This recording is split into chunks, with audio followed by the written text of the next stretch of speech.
créé Macron, qui a créé la France, qui a créé la Terre, qui a créé tout cet univers, et tout est possible pour Dieu. Et tu as une ligne téléphonique qui est ouverte 5 fois par jour avec lui, tu peux tout lui demander. Et même si ton dua n'est pas réalisé de suite, il sera réalisé plus tard. Et même s'il n'est pas réalisé plus tard, il sera réalisé le jour du lendemain. Du coup, l'enfant, les yeux de l'enfant s'illuminent d'espoir, de confiance.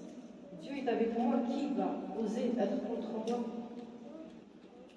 On peut tout apprendre à l'enfant sur sa religion, mais avec douceur, avec gentillesse, avec l'espoir. L'espoir, c'est quoi l'iman, la foi? Moi, la foi pour moi, c'est la question de l'espoir.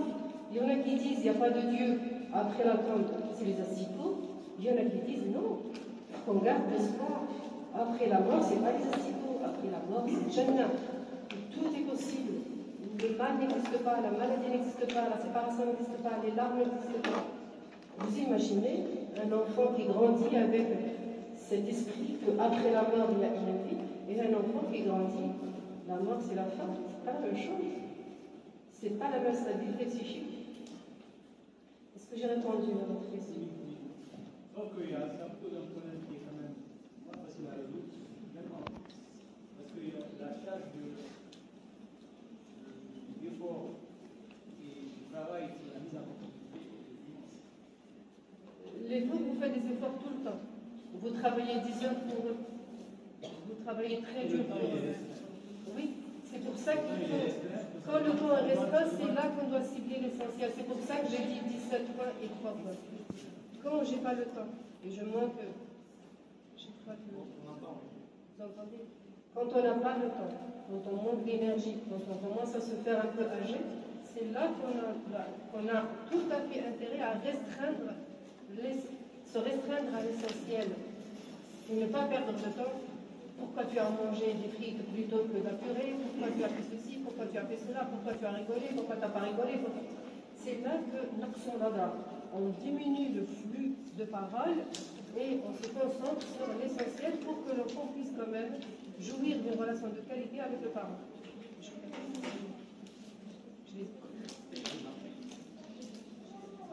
Ça marche?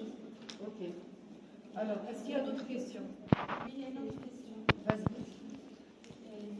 Des fois, quand je lis le Coran, mon fils essaie de lire avec moi, et du coup, il lit un peu les ayats qui parlent de l'enfer et tout ça. Du coup, ça peut en soi me gêner pour vous expliquer ce genre de ayats. Alors, j'évite, je change de page, et il a l'impression qu'il y a quelque chose qui cloche en fait.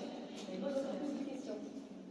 Et est-ce que vous croyez qu'on doit privilégier l'apprentissage du Coran, c'est-à-dire la mémorisation, de la compréhension maintenant? Les deux, pourquoi pas. Mais moi, je dis aux enfants que vous n'êtes pas concernés par ces versets. Pourquoi est-ce que vous seriez concernés par les versets de l'enfer? Non, il n'y a aucune raison. Déjà, tous les enfants du monde, ils naissent al-fitra, ils naissent musulmans. Même si les parents ne sont pas musulmans, ils sont musulmans, les enfants. Et dans la perspective d'en faire de bons musulmans, il n'y a aucune raison qu'ils soient concernés par les versets de l'enfer. C'est cultiver, mais ne pas esquiver. Parce que si vous esquivez un sujet avec les enfants, c'est là qu'ils vont s'attarder le plus. Ils vont croire que vous avez quelque chose à cacher. Donc en fait, la solution, c'est de laisser... d'en parler, mais dire que c'est pas pour toi, Habibi. Toi, tu es un bon musulman, Inch'Allah, tu seras un très bon musulman, et il n'y a aucune raison que tu sois concerné par ce verset. Ça, c'est pour les très, très, très, très méchants. Il faut adopter le discours de dans la rue, pas chez eux. Donc, à quoi on peut s'attendre dans la rue? L'enfant, quand il rentre à la maison, devrait se sentir en sécurité. C'est là qu'il doit enlever ses chaussures, ses vêtements, se prélasser, dire tout ce qu'il a dans la tête, sans filtre. C'est là que les parents doivent être là pour accueillir cette parole, accueillir ses émotions, accueillir ses frustrations. Parce que les enfants, ils vivent des choses difficiles à l'école. Il y a des enfants qui sont discriminés, il y a des enfants qui sont racisés, il y a des enfants qui sont persécutés, il y a le harcèlement scolaire, il y a le harcèlement même de la part des adultes dans les collèges et les lycées. Si l'enfant ne peut pas dire tout ça à la maison, qu'est-ce qu'il va lui dire? Le parent, il a des problèmes à gérer, mais l'adolescent aussi, il a des problèmes à gérer. L'enfant aussi a des problèmes à gérer. Et si les parents ne sont pas là pour fuir cette souffrance, où est-ce qu'il va pouvoir la dire? Il va la dire à travers les réseaux sociaux. La qualité de la relation que vous vous avez à vos enfants, c'est ça qui va définir ou pas que vos enfants vont vous revenir pour vous dire qu'ils vont mal ou pas. Si mon enfant il peut me revenir pour me dire qu'il est mal, j'ai gagné, quelle que soit la difficulté. Voilà. Doit-on protéger plus la fille que le garçon dans l'éducation? Alors là, moi je dirais qu'il n'y a aucune différence. Aucune différence pour moi. Je vois autant d'enfants, filles en souffrance que de garçons en souffrance. C'est le mode d'emploi qui... c'est la façon d'être mère ou père qui diffère. Ce n'est pas en fonction du sexe de l'enfant. Au jour d'aujourd'hui, il n'y a plus de dangers qui sont spécifiques aux filles, des dangers qui sont spécifiques aux garçons. Si on voit ce qui se passe dans le trauma, les viols, il y a autant de garçons violés que de filles violées. La délinquance, la consommation de cannabis ou de drogue ou d'alcool, les fugues pathologiques, ça intéresse autant les filles que les garçons. Donc moi je dirais qu'on protège pareil l'enfant, qu'il soit fille ou garçon, on les protège pareil. Et on leur impose la même, on va dire, le même cadre éducatif. Mais après, je suis pour la spécificité de l'éducation entre garçons et filles. Je ne suis pas pour qu'on offre des dinettes aux garçons. Les garçons ne devraient pas jouer aux dinettes. Même si je passe pour vieux jeu, mais un garçon, on peut lui offrir aujourd'hui dans les rayons jouets, il y a des perceuses, il y a des marteaux, il y a des traits, il y a des tables d'outillage, et puis les filles des dinettes, les poupées pour les filles, pas pour les garçons. Le ballon peut être pour les filles et les garçons. Mais je garde ces spécificités dans l'éducation, parce qu'il faut quand même qu'on cultive cette éducation du genre, filles et garçons. Ça, je suis pour. Mais dans la mesure du possible, dans le cadre éducatif, il n'y a pas des choses que je vais permettre à un garçon que je ne vais pas permettre à une fille. J'ai répondu à votre question. Il y a une autre question? Oui. Oui.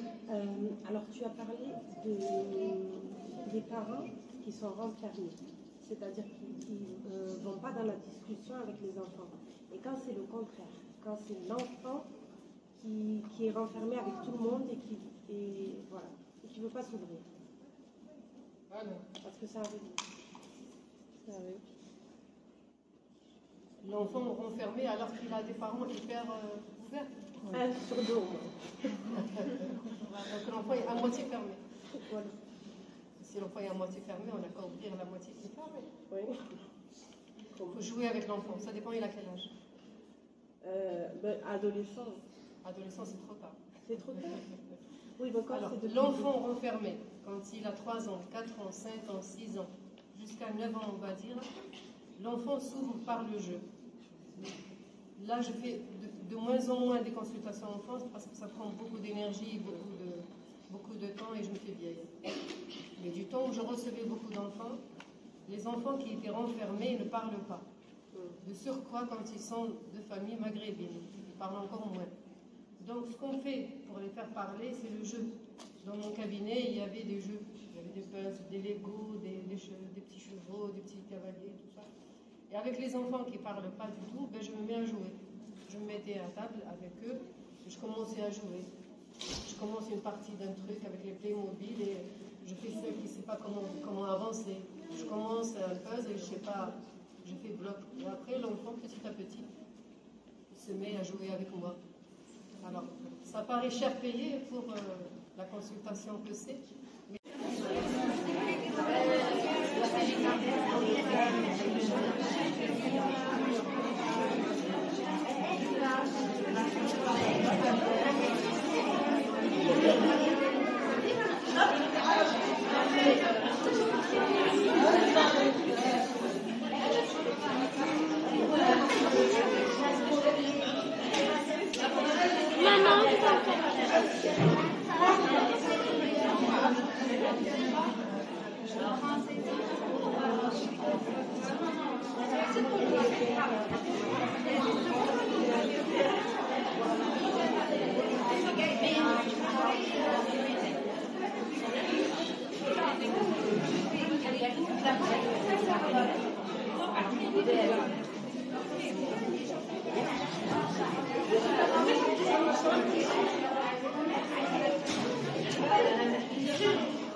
من تريد الشيء؟